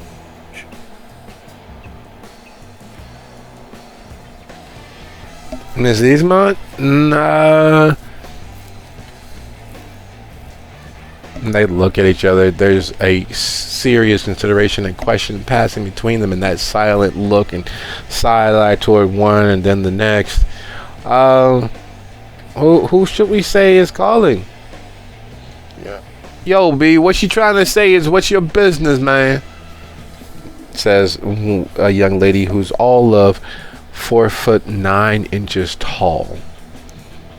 She has a surprisingly heavy, deep voice, and it's clear that unlike the vast majority of women here who have their hair swooped up into these high, huge bouffants, or pulled back into ponytails wrapped into a neat bun, or wearing bonnets or hair coverings of one sort or another, that she doesn't truly espouse to that idea. Her hair shorn close. She's actually sporting a razor fade, and she's wearing athleisure attire instead of the garments from her various nationalities. Her slightly darker skin standing out also in the fact that most of the women present show some non-Indio Spanish heritage. They're not as tan, they're not as dark. But she, in full flouting of the general consensus, is wearing a sports bra, a pair of athleisure skin tight joggers of sorts, and most glaringly, she's wearing black Air Forces. Her hand adorned in several rings, several huge bangles on her left, and a matching smartwatch on her right, atop of a tennis bracelet. Two larger gauged earrings in each ear, and a smile bright enough that it would be blinding under the light of the sun.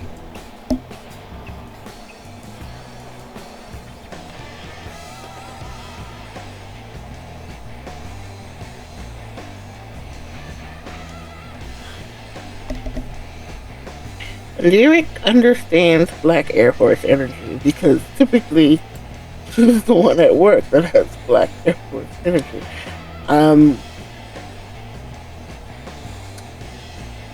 Let's see what I do here.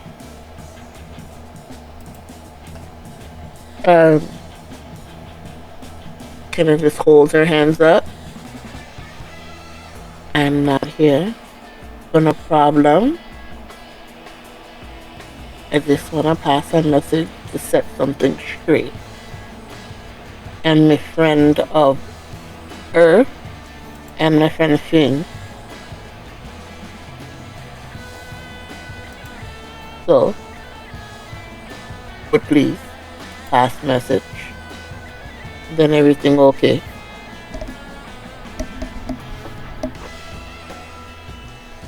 Damn, B, you getting all uppity, ain't you? It's just suspicious and shit. And for all of her bluster, for all of her not give a damn, for all of her willingness to make time, there's a clearly felt trepidation when you start naming names. And back away from it so much as plant that back foot to either make sure that she plants and drives through, or that she's able to pivot and move.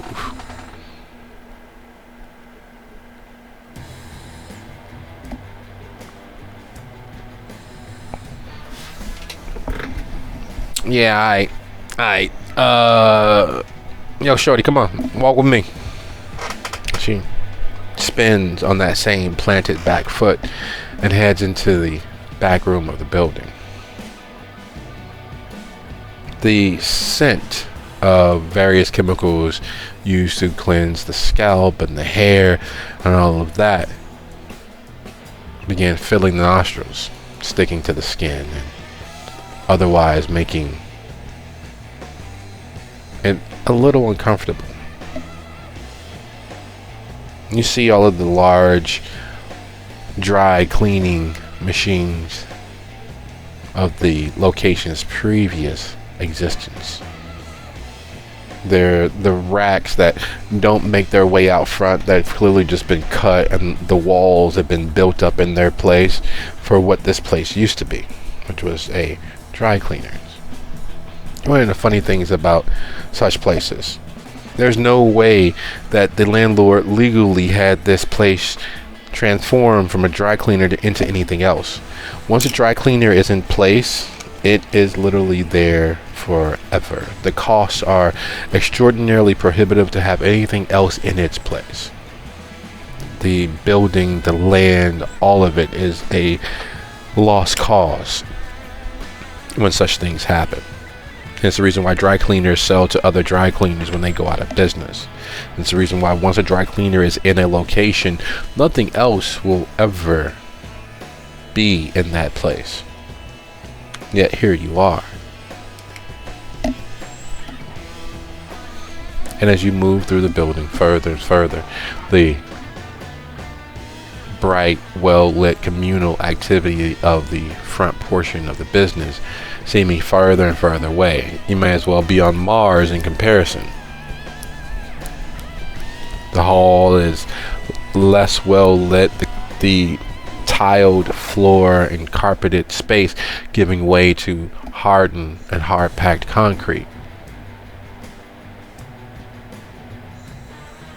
The sound of your own footfall sounding more and more ominous as you're led further and further from witnesses.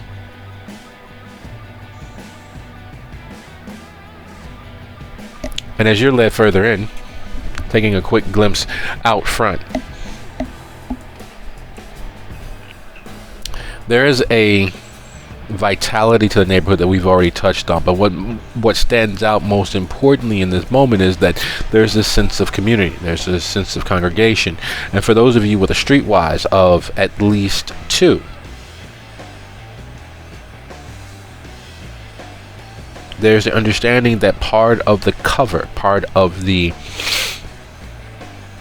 open secret of the space is that everyone's watching everyone else, and that new isn't taken as a good thing, but instead a thing to keep an eye on, to keep a watch on. And while you all are not and have not been followed here, you very much are on Front Street, as the saying goes. There are eyes and there are electronic screens lighting up as people sending texts, and while they're all in communal groups, it is clear that several of those entities in those several groups here and there hanging on the balcony of the building right to your right, down the block, a spell sitting on the stoop here or there, moving toward the restaurant at the other end of the block. There are eyes present. The sort of eyes present that most wouldn't bother to notice. The sort of eyes that are seemingly everywhere but have found the perfect camouflage for this particular community. Then you see a bucket boy. The men and late teenagers who play buckets and collect tips all over at various places around the city, specifically from the tourists, and they're typically just driven on by the police and they'll come back a few minutes later. But you see a bucket boy, and instead of just his bucket and pair of drumsticks, he's carrying the bucket laden with a weight that is unmistakable. It is clearly something heavy or several things heavy inside the bucket, and his eyes are 100% on the Subaru as he takes another step and another and is beelining towards you. The weight of the bucket pulling him down on that side, causing him to walk unevenly towards you.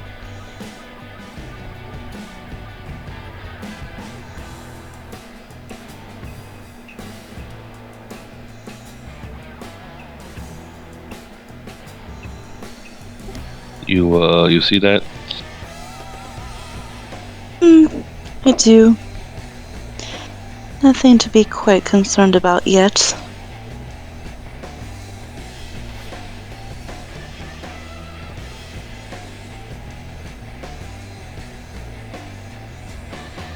So you sit and watch this young, disaffected youth carrying something in that white bucket that is heavy enough to be pulling him off kilter.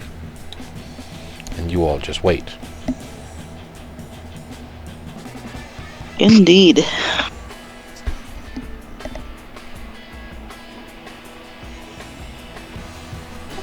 What the fuck's he carrying there? It's like heavier than he is. Could be anything. Yeah, that's what gets me.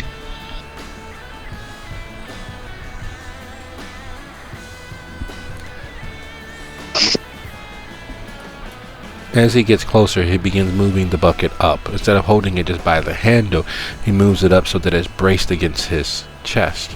He wraps his left arm around it, slips his drumsticks into his back pocket, and continues coming closer.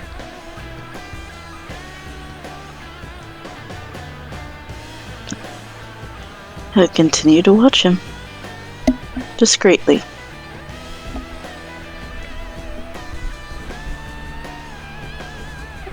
Baby will pointedly watch it with no discretion.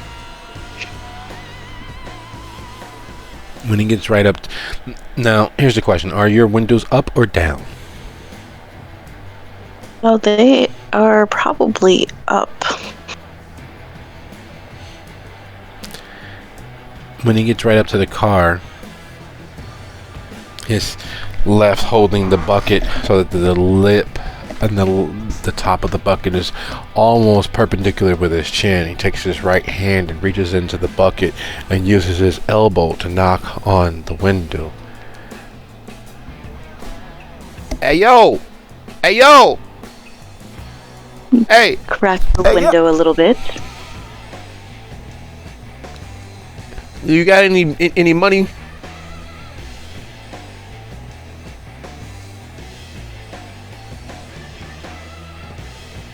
Pardon?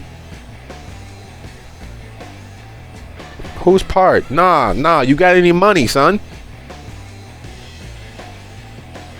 Well, that depends.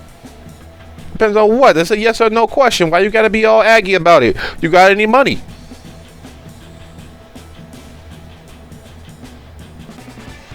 Again, it depends on what you're offering. Offering? You got any money, then we can talk. That's the way business works. Hey, yo, Red, you got any money? I don't ever got no fucking money. Do I look like I got fucking money? I don't know. That looks like a genuine article right there.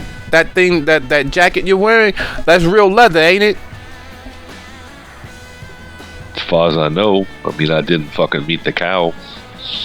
I don't know. It don't look like no fugazi. That costs money. So you got any money? She clearly ain't got no money. Why, you fucking robbing me? Nah, that's the guys that come up later. But right now, I'm just asking you guys got any money. If you ain't got no money, you can say that then. You ain't got to be all shit scared. Like, I ain't got no money, otherwise I wouldn't be over here messing with you. Y'all got any money? You know, I ain't got no fucking money. Damn, you driving in a whip like this and you ain't got no money. Neither one of y'all got no money.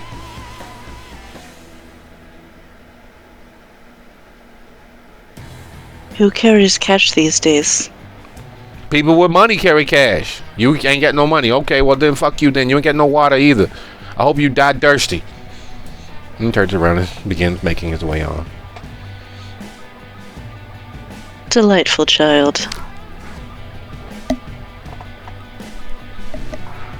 I don't know. I'm almost intrigued who walks around carrying a bucket full of water trying to sell it at fucking 5 in the morning.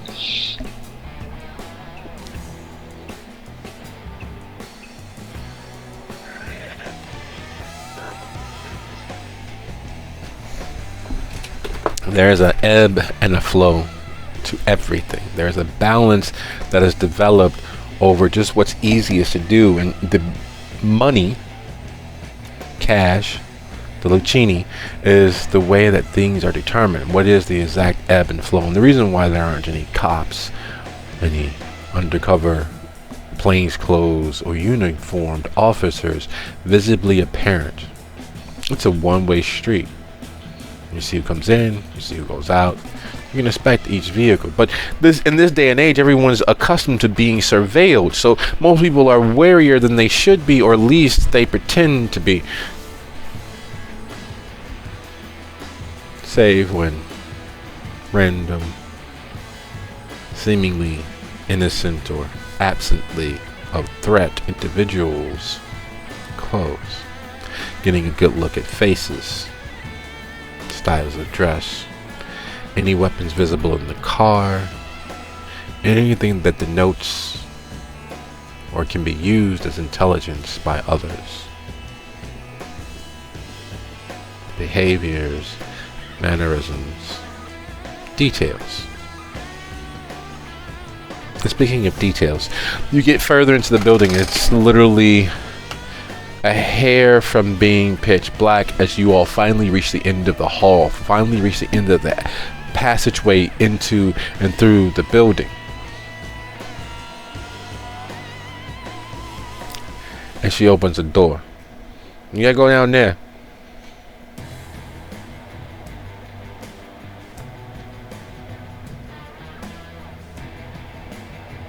Okay. Thank you for throwing me away. Thank me later. You don't want to need to leave a message, right? Just weird. And she begins walking away, muttering and mumbling to herself. Weird is mildly confused whether she was flirting or not, but decides just shrug and keep walking. Taking the hallway down, the exposed brick of the older building making itself known and visible. There's a dankness and a darkness. It feels as if you're heading into the catacombs beneath some city in some fantasy epic that you've read or watched or just heard about someone talking about their game. It very much feels as if you are entering into the mouth of hell. It very much seems as if you're crossing some invisible barrier into a place that is not part of the normal ebb and flow of life. There's a subtle drip. There's a scurrying of things just outside of sight, which is problematic for you as someone who deals with the sensual, taking in scents and remembering sounds and remembering the feel of various rooms. It is disconcerting because much of the chemicals that are still residing in the foundation from those machines and from the chemicals being used now doesn't make you quite nose blind, but it might as well. Discerning which scent and where that wet moist is coming from and which wet moist that is connected with, and it forms a claustrophobic barrier around yourself, being cut off from all of that sensory information. Discerning which scent, finding which wet rat or mouse or God forbid, a capybara is near at hand, just out of sight. And then the door. It is a throwback to a far older age, wrought iron and its heaviest sin. And as you open the door, sitting on a table, a map, an honest to goodness map, rolled out across its rusted and beaten metal top, is Nur Ismat herself.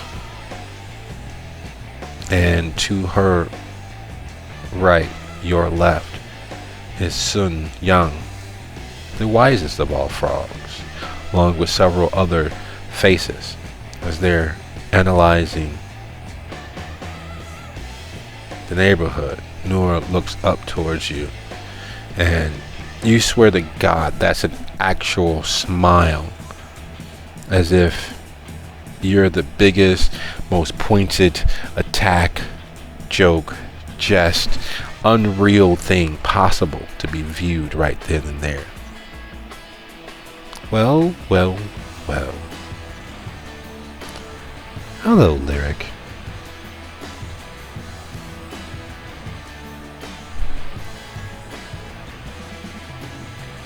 Hey, yo, Rick, didn't I tell you to stay out of Spanish Harlem?